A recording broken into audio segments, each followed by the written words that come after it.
Disciple Up number 297, the Gospel Coalition Sex Article and Book.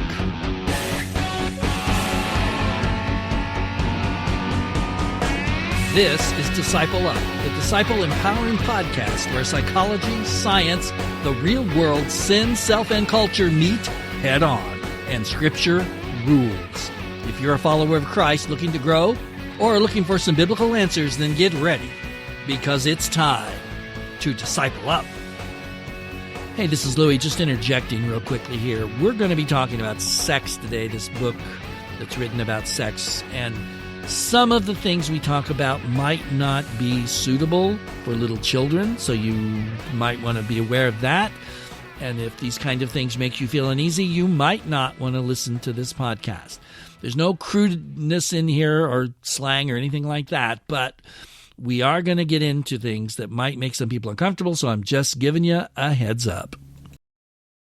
Hey, everybody. Welcome to the podcast. Welcome to the big show. This is not what I thought I'd be talking about today, but last week something happened, and a lot of stuff happened, and even until this very day has happened, and so I think we need to talk about it because it deals, I think the lesson here is important for people to learn. There are more than one lesson, of course, but in terms of those of you that are going to be listening to this, there's a couple of things that will be good for you to learn. And as far as the Gospel Coalition goes and Multnomah goes, who's a Christian book publisher, there are probably several things they should take to heart.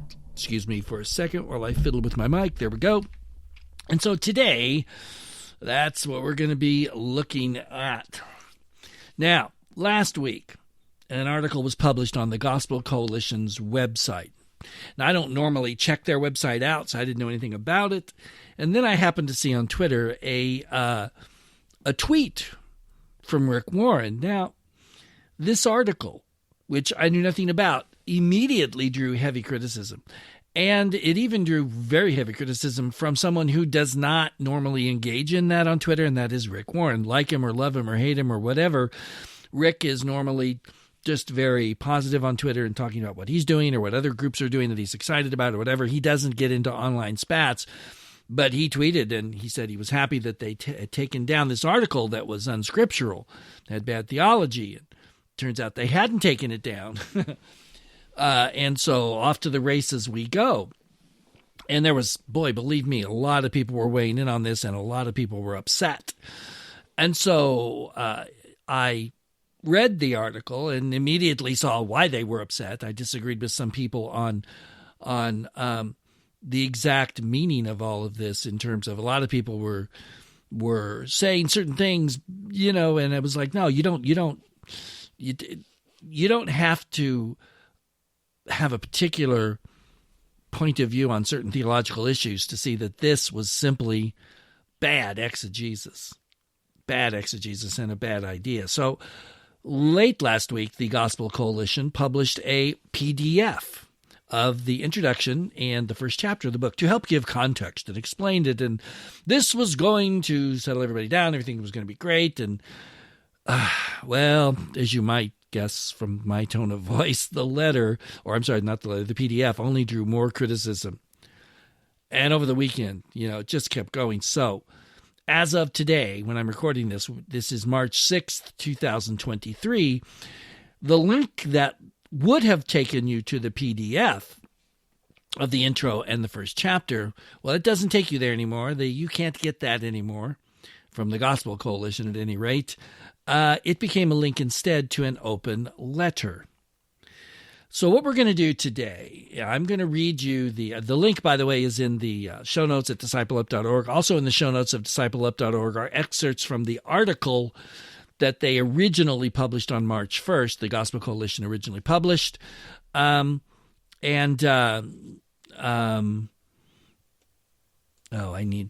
was looking at this and realized that's a mistake. Okay, I made a mistake in the show notes. I'll fix it as we're talking. Okay, good.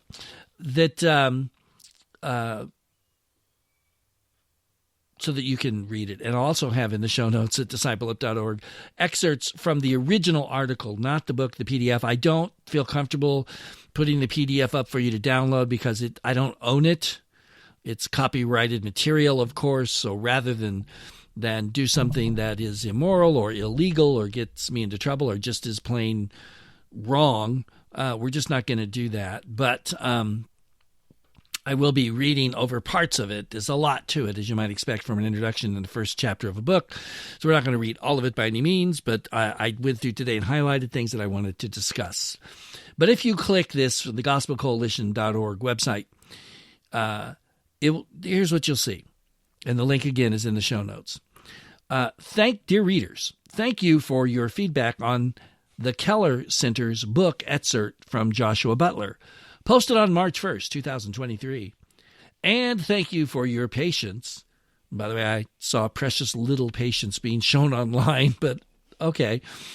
Thank you for your patience while we took the time to listen to our critics and the serious objections from concerned fellows, as well as discuss this matter with our board of directors and care for our friend Josh. As I'll explain in a minute, Josh is the author of the article/book. So, Tim Keller, as far as I know, the Keller Center is named after him. He has not yet weighed in on any of this. I would be interesting to see that. Back to the letter. Earlier this week, we accepted Josh's resignation as a Keller Center Fellow. He will no longer lead an online cohort with the Center nor speak at the Gospel Coalition 23. While he will no longer participate in these events, Josh remains a beloved brother and friend whom we respect and care deeply about. Okay, let's just break in there. It didn't take them long to throw him under the bus, did it? Now, oh boy, I drank a little too much there. Excuse me. What we don't know, and may never know, or it may come out later, is did he actually resign or was he resigned? In the ministry and in a lot of these kind of positions, a lot of times the board will just come to you and say, we are going to fire you, but we're going to give you a chance to resign first because it looks better for you, looks better on the resume. We don't hate you or anything, but we just think, it's time for you to move along. And it also cuts down anger and upset and fighting in the church, etc. And so then it's a face-saving maneuver, and then the person can resign and everything's fine. I suspect that's what happened here. But on the other hand, he may have just decided, I wrote this book and it is coming out, apparently. We'll get to that later, but it's on Amazon.com as a pre-order, so there you go. And he just may have been very upset about this and resigned. Either way, whatever. Back to the letter. To our fellows and our readers, please forgive us. The Keller Center for Cultural Apologetics is a new effort by the Gospel Coalition, and we are still learning how to work with our directors and our fellows to produce content that will serve our readers in a way that is trusted and wise. To ensure greater accountability with our fellows, we will develop better review systems for our work together. We will also review our publication processes more broadly at the Gospel Coalition and develop plans to ensure greater accountability to you, our readers. I found it very interesting that while Josh has resigned, they're not saying anybody else has resigned or been disciplined or been terminated. And there are some people that ought to be. Because how this article got on their website, and Multnomah, who is not directly tied, as far as I know, to the Gospel Coalition, how they're publishing this, I mean, for crying out loud, the editors, there's some editors here who really need to take a good hard look at what they're doing. Okay, back to the letter here. It's just about over. Again, thank you for your patience with us at the Gospel Coalition. We want to provide a venue for healthy dialogue and robust debate on important matters that affect us all. We want to model grace-filled conversations, and we want to learn from one another. In this case, we failed you and hurt many friends.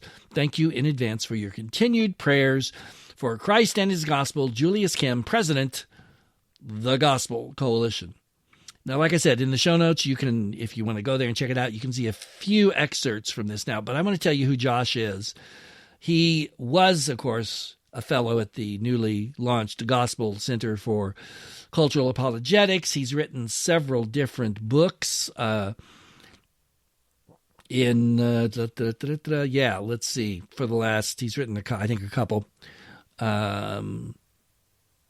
I thought it listed it here. It does not. Okay. Here's what I wanted. He was going to be leading a 7-week online cohort. It's a weird name. This spring on the beauty of Christian sexual ethics based on this book that we'll be looking at in a second. Now, Josh Butler is his name. He serves as a lead pastor of Redemption Tempe in Arizona. So I'm assuming that is a mega church, or maybe it's a branch of a mega church in Tempe, Arizona. Tempe is in the Phoenix area, for those of you that don't know the geography of Arizona very well. I do. I could probably get to where he is in 4 hours or less driving. He's the author of the critically acclaimed books Beautiful Union, The Skeleton in God's Closet, and The Pursuing God. There you go. So he's written 2 books.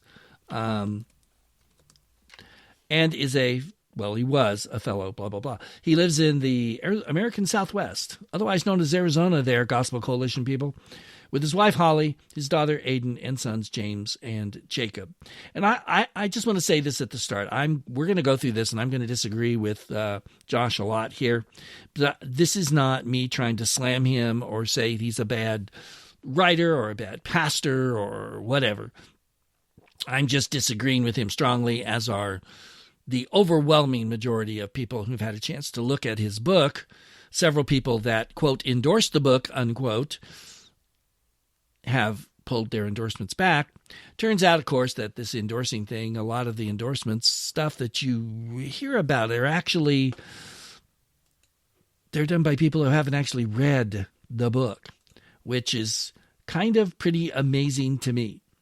Including some very famous people who actually, in interviews, have said in the past, they're too busy to actually read a whole book. Their ministry takes up too much time. Well, then why are you endorsing a book? If you haven't read it, and you endorse it, how do you justify that? That is completely dishonest. That's a whole nother facet of, quote, Christian, unquote, publishing that needs to be dealt with. All this junk about people endorsing books they have not read.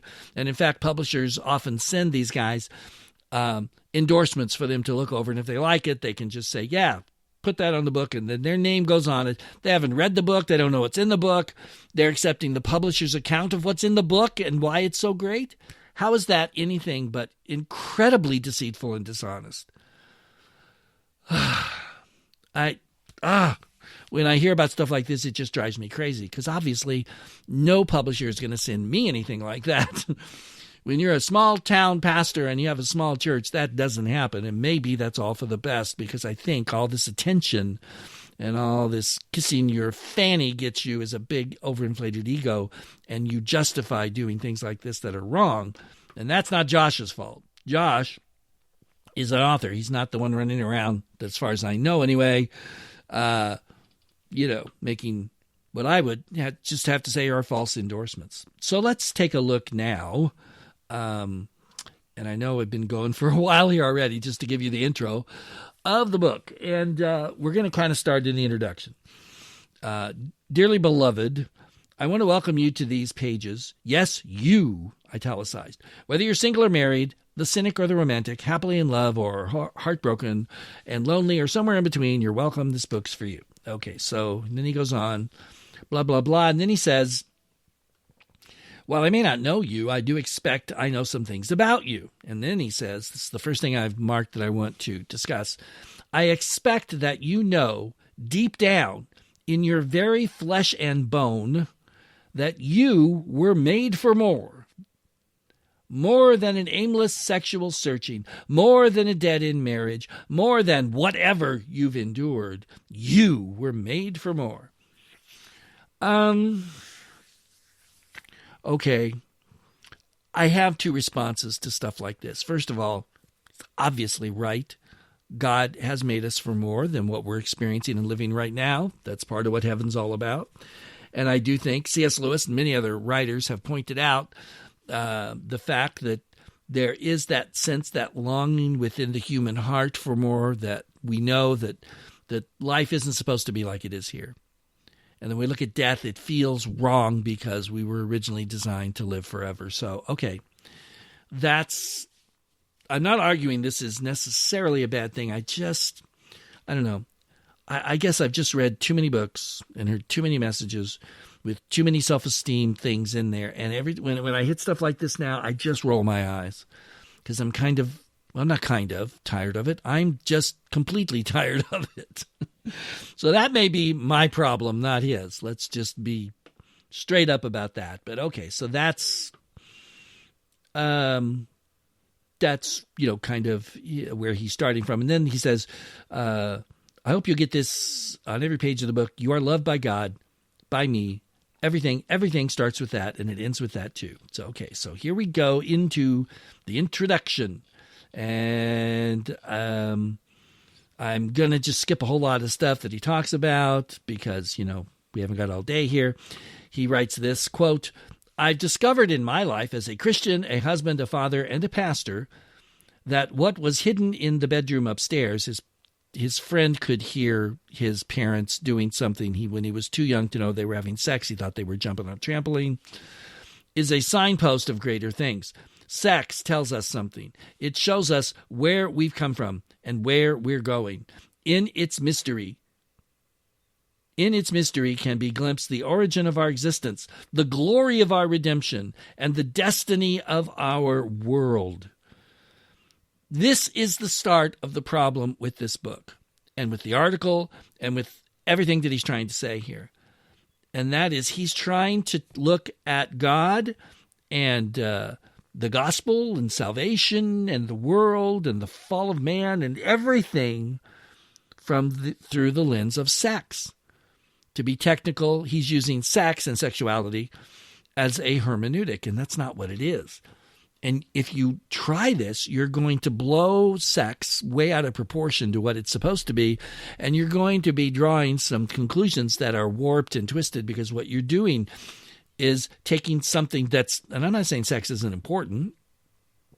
I'm a single Christian, so I'm not having sex and celibate for a long time, but I understand how important sex is, but it's not the most important thing. It's not even close. So, this is the beginning of the problem. He's making an assumption here, and that's what it is, that leads him off into areas that he may be sitting at home right now wishing he hadn't gone to. But I'll say this much for him. He's got guts. Now, he talks about sex as an icon. He says, what if I told you that in light of the Christian gospel, your understanding of your body and sexuality can be driven by beauty? That's the goal of this book, to restore the beauty of the Christian sexual ethic. And the first step is to learn to look through sex to greater things. Ugh. He's right up into that last sentence. He's fine. The Christian and the biblical ethic of sex and sexuality is beautiful. The Christian understanding of our bodies is beautiful. The Bible does not teach we have bad bodies or evil bodies. The Bible teaches the body was made by God. Now, we're fallen creatures, so we have to watch our bodies and keep them in line or they'll get us into trouble. We have urges, and we got to be careful and all that. But, yeah, it's beautiful. If you want to restore the beauty of the Christian sexual ethic, that's fine, but you don't get there by trying to make all of life, to view all of life and everything else and God himself through the lens of sex and sexuality. It's not supposed to be that way. Then he talks about icons. Icons originally were paintings or statues that meant something, that were trying to teach you something, so that the icon that you looked at is actually teaching you something. So it's more than just a picture, okay? So he's talking about a well-known icon, Christ Pantocrator. It is one of the most famous icons in church history, he says. And here's his conclusions. The icon is not intended to be a literal interpretation of Jesus like an Instagram selfie showing the Savior's snazzy new haircut to the masses or a photo ID to give to the TSA security agent. Rather, it's a window into a greater reality. It is a picture of something larger. So far, we're fine. Jesus holds love and justice together perfectly. Mercy and righteousness are inseparably intertwined in his identity, bound together in union through the excellency of his character and the perfection of his person. In other words, don't look at the icon as a photographic replica, but through it. Fine. Now, here's where he goes off the rails, in my opinion. Quote, similarly, God has designed sex to point beyond itself to greater things. In Ephesians 5:32, the Apostle Paul says sexual union, i.e. marriage, is a profound mystery because it refers to Christ and the church. Whoa, that's some heavy-duty symbolism. Sex is an icon of the mystery of our salvation. We'll explore how in chapter 1. Okay, no, you cannot get sex as an icon out of Ephesians 5:32 unless that's what you came into Ephesians 5:32 thinking. That is not what it's saying. Yeah, of course, sex is a symbol of the union that God wants between himself and his people. That's what it is. It is not something that is going to teach us all we need to know about God and salvation and sex and everything else. No, sorry, not what that means. And again, because this assumption is here, this is his, if you have a bad foundation, your building's bad. He is building a foundation here that is just incredibly shaky because it's not properly constructed on the rock. Okay, so let's roll down here. Like I said, there's a lot here. That's going to do it for the introduction. Now we're going to get to part 1, the beauty of sex, rediscovering the goodness of embodied life and love. Chapter 1, Sex as Salvation. And again, I'm just reading parts of this because we do not have time, and I don't know how they'd be very happy with me if I did try to read all of it. So in chapter 1, in this third paragraph, our culture looks to sex for salvation too. We want romance to free us from solitary confinement, to deliver us into a welcome embrace. That's true. Our culture does, in many ways, look to sex for salvation. If you broaden that right now to gender, that's even more true. But that doesn't mean that that's what God teaches us to do. Okay, so he's back to talking about Ephesians chapter 5, okay? And he quotes where Paul says, "For this reason a man will leave his father and mother and cling to his wife, and the two will become one flesh. This is a profound mystery, but I am talking about Christ and the church." Ephesians 5:32. So here's his comment. This should be shocking. It's not only the giving of your vows at the altar, but what happens in the honeymoon suite after that speaks to the life you were made for with God. A husband and wife's life of faithful love is designed to point to greater things, but so is their sexual union.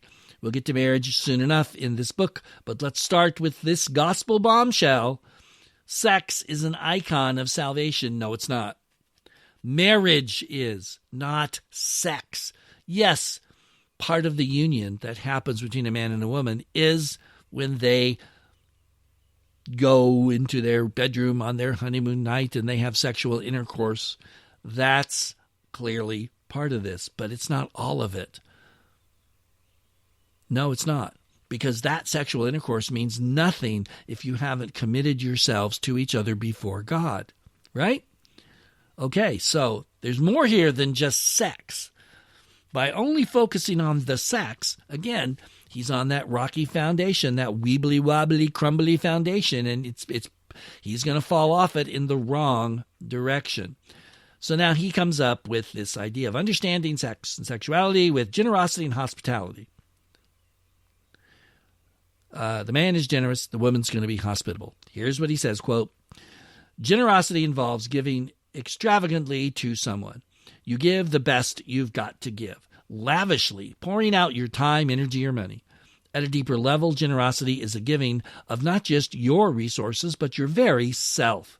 And what deeper form of self-giving is there than sexual union, where, particularly for the husband, he pours out his very presence not only upon, but within his wife," unquote. Okay, first of all, obvious. I mean, if you think about this for 5 seconds, I mean, you can see what he's getting at here, but obviously both sides in true biblical sexual Christian lovemaking, both are generous and hospitable to one another. It's both sides, not just one side. To say the wife isn't generous, that's ridiculous. To say that the man isn't hospitable, that also is ridiculous. He goes on, quote, hospitality, on the other hand, involves receiving the life of the other. You prepare a space for the guest to enter your home, welcoming them warmly into your circle of intimacy to share your dwelling place with you. Stop for just a second. Really? What if I'm being hospitable to someone when I'm not at home? It doesn't always, hospitality does not always mean that I'm inviting you into your home. Maybe most of the time, or a lot of the time, certainly it does, but not always. Okay, again, see, this is where his analogies are falling apart.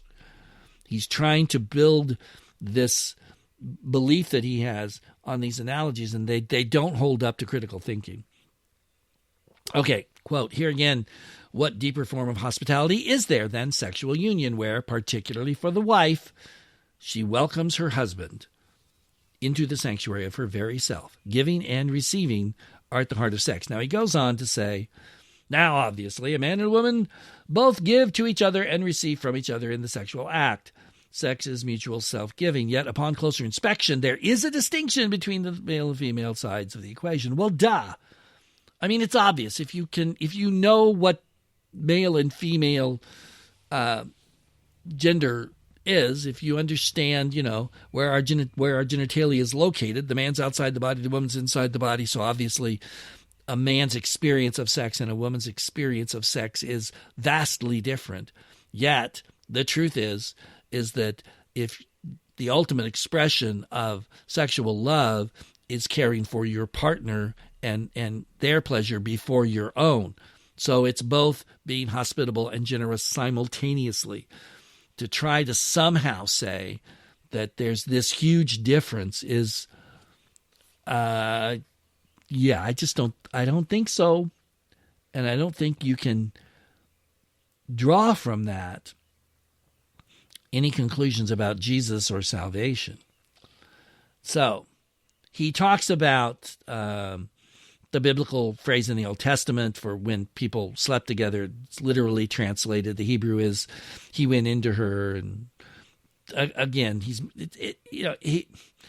talks about this as if no one's ever heard of this, when everybody who studied their Old Testament very much has. But anyway, then on page 6, he says, quote, this is a picture of the gospel. Christ, by the way, just brace yourself. Christ arrives in salvation to be not only with his church, but within his church.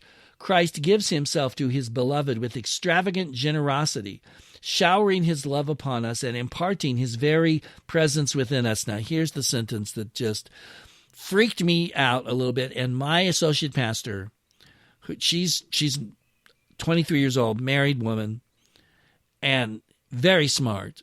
And I've never seen anybody, when she read this, the look on her face, she was just stunned. Quote, Christ penetrates his church with the generative seed of his word and the life-giving presence of his spirit, which takes root within her and grows to bring new life into the world. Unquote. Let me just read that again in case you don't believe your ears. This is, by the way, on page 6 of the book. Chapter's titled The Beauty of Sex, page 6, paragraph 2, it's the last sentence of the paragraph. Christ penetrates his church with the generative seed of his word and the life-giving presence of his spirit, which takes root within her and grows to bring new life in the world. See, this is what happens when you try to make everything sex, or to make everything about sex, or to make sex the way you look at everything. You get weird, strange, bizarre, and icky stuff like this. Okay, so then he talks about body image. Unlike that blushing, this is page 7. Unlike that blushing sex talk your parents gave you in junior high, mumbling something about the birds and the bees, there's nothing sheepish here. One flesh is about the merging of two separate bodies into one. The body image is a sign of salvation. God has invested it with sacred meaning. Okay, where in the Bible is it said that this body image is a sign of salvation? Can you give me a reference? Because you don't have one here. 2 paragraphs down, same page. The union of Christ and the church loads sexual union with meaning and power as something beautiful and holy. Do we treat it with that reverence and awe, or cavalierly as a personal plaything? Now, he has a point here to a degree. It is true that marriage is a picture of Christ and the church, how Christ wants to be one with the church, and he loves the church as the husband loves the bride, and the bride should love him back. But when you start getting sex into it, see, then you're getting a little, you start running into all kinds of problems. So, but of course, sex is holy and beautiful, and we should not treat it cavalierly, and it's not a personal plaything. He's absolutely right about that. Okay, so now here we go. Now we're getting into stereotypes about men and women, as well as the whole sex problem that I see in this book. He says on page 8, second paragraph, a husband's unprovoked desire is a sign of Christ's pre-existing affection for his bride. Christ wanted to be with us before we wanted to be with him and took the first step towards this union. Now, what he's basing this on is I would call it a stereotype. He's quoting some people I've never heard of, Preston and Jackie Hill Perry. Because I've heard of them doesn't mean they're no good. It just means I haven't heard of them. But here's what they say. Christ had to do something in order for the church to respond. I think in the same way, the men have to show this love and affection for the women to respond. Christ didn't need anything to feel emotional for his bride. Husbands are wired like that. We don't need you to do anything. I come in the room, I come in the house, and I see you and I want you. Unquote. So, first of all, how do you know Jesus feels emotional about his bride? Do you really think the love of Christ is emotion? It may contain emotion. I'm sure it does on a much higher level than we can comprehend emotion, but love is not just emotion. To say that Jesus is like a man who initiates things and has an unprovoked desire. First of all, there are millions of people out there who, when they met, didn't like each other and gradually came to love each other over a long period of time, and that desire had to be cultivated or, as they say, provoked here. So the idea that this is a universal truth is ridiculous. Then he goes on to say, we're still on what page? Page 8.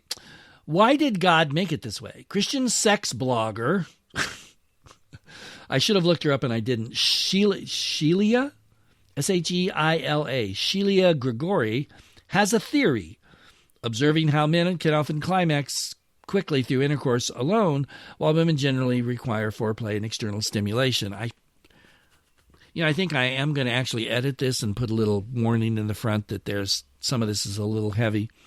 Here's what Sheila said, quote, that means for women to feel pleasure, men have to slow down and think about their wives. Sex is best when it isn't just animal style, where you simply have intercourse with no foreplay, because that won't feel good for her. Men have to learn to be unselfish if sex is going to work well for both partners. God deliberately made our female bodies so that if we're going to feel good during sex, men have to take time to serve the woman. That's true, but again, you got to be careful with these universal things here. Of course, both sides have to be selfless if sex is going to really work. And then he gets into the tragic inversions of sex, rape, and prostitution. And on page 10, and this is just another gobsmacking statement, he makes, second paragraph, quote, Christ confronts rape. At the cross, he stands in solidarity with the survivor through his suffering. As his own body is ravaged and the spear pierces his side, he identifies with the sexual assaulted in the brutality inflicted upon them, unquote. I will go on to finish this paragraph in a minute, but this is ridiculous. It's like this should be self-refuting. Anyone who reads that should realize what a stupid thing to say. I'm sorry, brother, but this is dumb. Being stabbed in the heart with a spear is in no way analogous to what happens when a man rapes a woman, except that something's being forced into your body. But believe me, it's got to be a very different experience. I've never been stabbed in the side nor been raped, but I certainly know a lot of women who have been, and they're all still here. People stabbed in the heart with a spear generally are not. This is crazy. This is just, it's stretching so far to make this analogy, to make this parallel, so that you can say Jesus cares about you. Of course Jesus cares about victims of rape and incest and abuse and all of that. Of course he does. You don't need to say that to draw some weird parallel between him being stabbed in the side to say that. Let me finish the paragraph. Quote, "Through the power of his resurrection, Christ offers his hand to lift up the abused from the trenches, raising them with him from the depths they were submerged beneath in the power of grace." That's true. You could have said that without doing this weird, bizarre, and just icky, for lack of a better term. I know I've said that twice in this podcast. That's got to be a record. About sex. This is just crazy. This is not what it means. Same page, down towards the bottom. While still a violation of the icon of sex, he's talking about prostitution here. While still a violation of the icon of sex, we do well to remember the warmth and compassion with which Jesus related to and ate with women, who today would be described as, quote, sex workers, unquote. Yet prostitution welcomes a guest while charging admission. It turns what ought to be an exchange of pure gift into a transaction. It makes the person a product. Selling sex rents out a holy place, converting the sanctuary into a transit station, a bus depot for the traveling stranger on their way to the next stop, unquote. Well, first of all, yeah, the problem with prostitution isn't so much the money that you're charging, although that does cheapen you and the person involved in the act. The problem is, of course, that the prostitute, is going to go on to have sex with a whole lot of other people. That's God's problem with it. You're supposed to find the person, join with them, and then you're one flesh with that one person, right? Not this. So, because reading just that sentence alone, you might think it would be okay if you weren't charging people money, and it's not. So I thought I know what he's trying to do. He's trying to be compassionate and empathetic and all that stuff that everybody has to try and do nowadays. But I just think there's better ways to do that. He does say this, too, at the bottom of 10 and the top of page 11. Today, many call it sex work rather than prostitution, with the goal of dignifying it as a legitimate means of unemployment. The term sex work, however, itself reveals the nature of the problem. Grace becomes a work. The sacred gift of mutual self-giving is shifted to a profession undertaken for a paycheck. While sex has always involved the exertion of energy, you now sweat for a salary. See, again, is it okay then if they just give it away for free? So prostitutes are bad, but sluts are not? I mean, I know he doesn't mean that or believe that, but man, when you write something, you have to think about what the actual words you're putting down actually say. Okay, going on. Next paragraph, page 11. This is why, in biblical imagery, the prostitute is a prophetic parody of the people of God. Why the whore of Babylon is the corrupt counterpoint to the bride of Christ. When we forsake our first love and wander from the one we were made for, it's as if we're selling ourselves to the highest bidder. A lot of truth there. The prostitute, by the way, is not always a prophetic parody of God's people, but often enough. And in the Old Testament, God certainly talks about Israel's idolatry as prostitution, spiritual prostitution. So, okay, that's fine. Now, he did say some things in here that are good, so we're going to mention a couple of these. Page 12. Second paragraph. When Jesus says to be a servant, that it's better to give than to receive, this applies to the bedroom as much as anywhere else. I completely agree with that, as I said earlier. A couple paragraphs down. Christ and the church are the model, not only for marriage, but even for sex. They reveal that sex is designed for mutual self-giving. Hello? Said that earlier. You should have too. Characterized by generosity and hospitality, inversely, sex sheds light on the nature of the gospel, the giving and receiving, the intimacy and warmth, joy and delight we were made for with God. I'm not so sure that's true. In a way it is, but part of my problem here is sex doesn't do it. Marriage, the marital relationship does that, which includes but is not limited to sex. He's pulling sex out of marriage and just focusing on sex, when marriage is about a lot more than sex, and anyone who's been married for very long can tell you that. Not that it's not an important part of sex, especially if you want children. I'm sorry, not that it's not an important part of marriage, especially if you want to have children, but there's a lot of other things involved in a good marriage, of this mutual self-giving, in terms of all of the giving you have to do to get along with your partner, to make things work, and to raise your kids right, and to take care of them, and blah, blah, blah, blah, blah. And on into old age as you get old and infirmed, and the decisions you have to make there to take care of your spouse before yourself and all that. See, that's much bigger and deeper and richer than the sex act.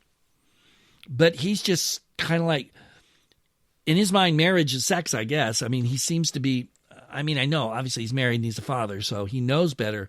But that's what he's saying here. He's not focusing on the picture big enough. He's taken this one thing, sex, and he's blowing it up out of proportion. That's really what he's doing. Okay.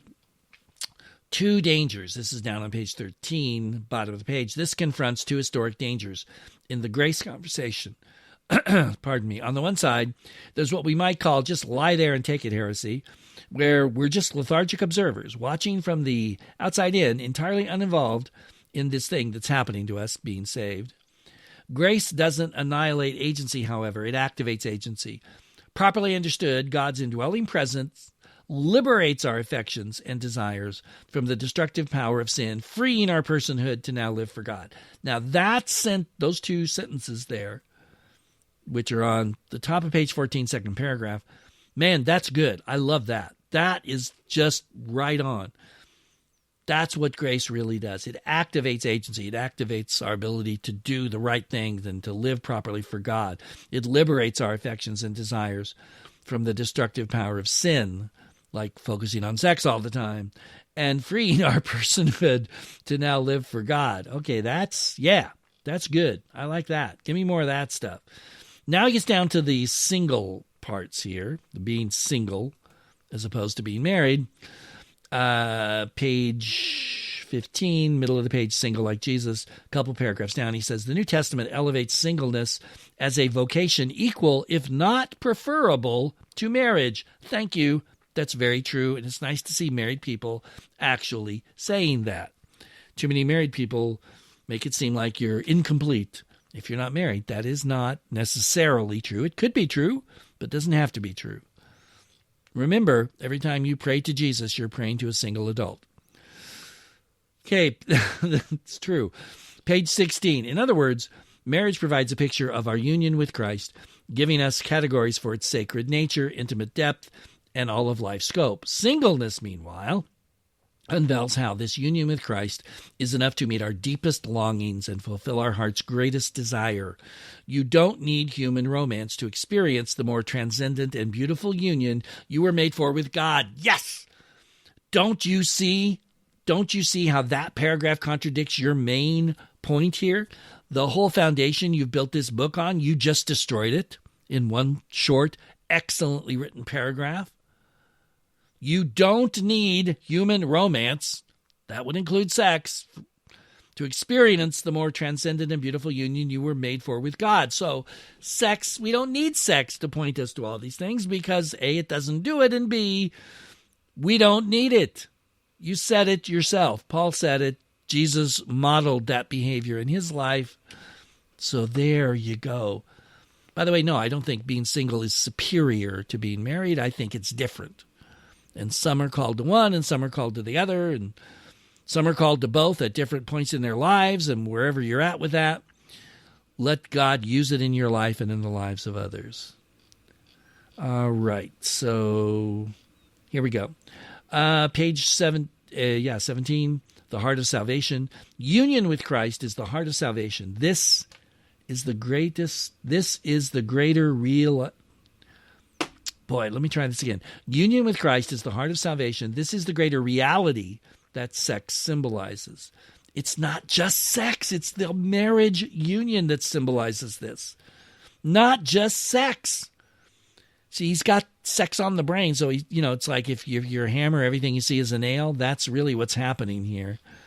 And I think that in defense of romantic worship music. Okay. This is one of my pet peeves. And he quotes somebody in here saying something that actually was not original with her. He says, and this is page 19, some critique worship songs that sound too intimate. My friend Sarah became a believer and called this, quote, Jesus is my boyfriend, unquote, music. Well, that's not original with her. The way I heard it, because I heard it from men, was Jesus is my girlfriend. But either way, it's the same idea. That's a lot of the music that we do in the modern church needs to be looked at, I think, a little carefully, because your love for Jesus and your relationship with him is not the same thing as with a boyfriend and a girlfriend. I remember back during the Jesus People movement, since that's on everybody's mind. And yes, I'm so old, I remember it and was part of it a little bit in Phoenix. I went to several charismatic churches for a while. I'd go on like Saturday night or Sunday night and went to my church on Sunday morning. And during the worship, they'd get to this point, and then at this point in the service where everybody's just supposed to praise God and worship and speak in tongues or do whatever you want, and they would say, make love to Jesus. Now, I immediately was not comfortable with that because I'm a guy. So to tell me to make love to Jesus is, it's more than just a little bizarre. But past that, the whole idea that we are romantically involved with Jesus is wrong. We love him and serve him, but we don't have a romantic relationship with him. I'm sorry, you don't. And if you think you do, you're wrong, and you'll find out, because it just won't work out for you. So, Sarah became a believer, let me go back to his paragraph here, and called this Jesus is my boyfriend music. It sounds like someone took a Katy Perry pop ballad, she said, and simply replaced all the references to the guy she liked with the word Jesus. I laughed and asked why this was disconcerting. It just sounds disrespectful, she explains, to the greatness, transcendence, and bigness of God. She's absolutely right. I get the critique, I told her.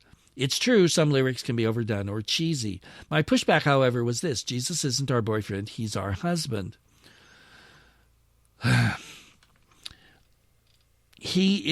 We all Christians everywhere, who've ever lived, past, present, future, are the bride of Christ, and Jesus is the groom. But do you really think that in heaven we're somehow going to be merged into one body and be married to Jesus like people are married to each other today?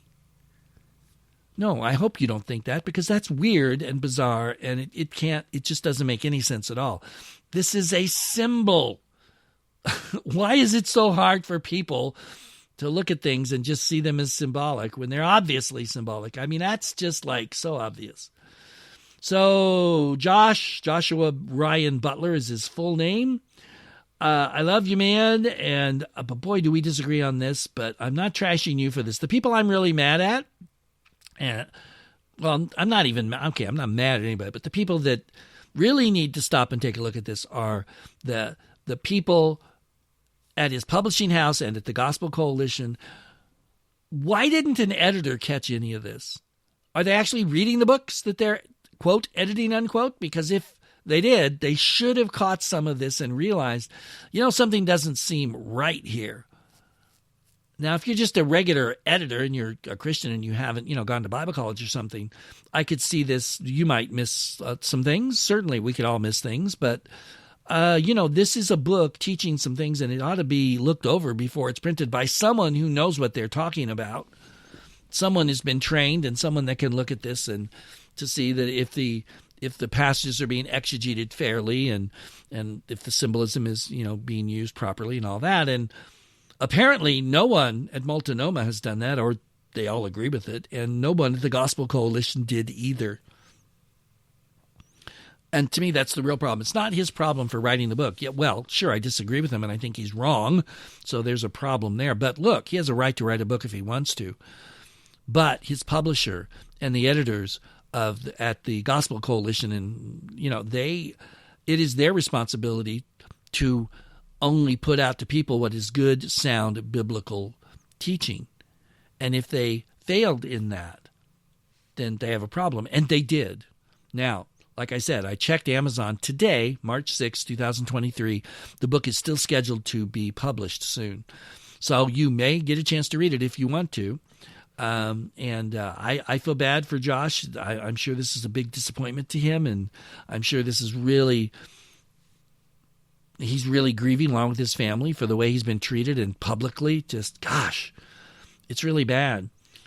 It's too bad someone didn't notice this earlier and have a talk with him privately and straighten this out. And then, if he wanted to go ahead and publish it anyway and could find a publisher, let him do it. It's a free world. But hey, as a Christian publishing house, as a Christian coalition that's supposedly the Gospel Coalition, why on earth did no one notice this stuff? Because a lot of what I just read you, not all of it by any means, but a lot of it was in the article they published. Did no one read that article before they published it? We gotta, as people of God, we need to figure out some way to lean on these organizations a little harder and make them do a better job, because right now they're not, and it's a disgrace to the gospel, and it's a disgrace to a good man, a man of God, who's embarrassed publicly and humiliated, I'm sure, and deeply hurt, and I'm sure his wife is as well. So pray for them, and pray that our organizations who supposedly represent us actually start doing their jobs and not just goofing off or whatever they're doing, and get things right. And with that, we're going to wrap it up today. Thanks if you've listened this far. God bless you. And thanks so much. I'd love to hear from you, what you think about this, agree or disagree. You can email me, louie@discipleup.org, or you can also go to our Facebook page, facebook.com/discipleup. Leave a comment there. So till next time, this is Louie saying thanks for listening. God bless you.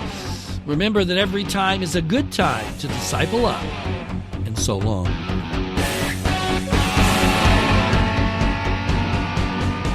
Disciple Up, the Empowering Disciples podcast, is written, produced, directed, in as much as there's any direction of this thing at all, edited every once in a while, and paid for by Louie. It's his personal ministry, and is not connected to Christ Church on the River. CCR does not sponsor, pay for, or necessarily approve the content found therein. The theme music for Disciple Up is Hot Wheels by Varensky. Yes, Louie actually paid for the rights to this very cool piece of music, so don't worry, and please call off the lawyers, as he's busy enough without having to deal with all that. All opinions expressed during Disciple Up are Louie's and Louie's alone. They do not necessarily represent those of our sponsor, the Lord Jesus Christ. However, where the opinions, thoughts, impressions, and feelings shared are in line with God's Word and faithfully represent what our Lord says in His holy word, the Bible, then they are representative of our Lord Jesus Christ. If you're wondering how the heck you're supposed to know this, remember, God tells you to test all things. Hold on to the truth. It's up to you to do the due diligence that God commands, so do it. Don't whine about it, and don't complain about how hard it is. Don't blame me for it. Disciple Up, and do what you know you're supposed to do. If you'd like to know more about Louie or Disciple Up, please go to discipleup.org and check out everything you find there. Or not, it's completely up to you. Disciple Up, the Empowering Disciples podcast will, God willing, publish an episode every week covering different areas of concern to disciples of Jesus. If that's important to you, then please subscribe on iTunes, Google, Stitcher, or another one of the many podcast aggregators available to you. If it's not, then don't. If you'd like to get in touch, please email Louie at louie@discipleup.org. God bless you.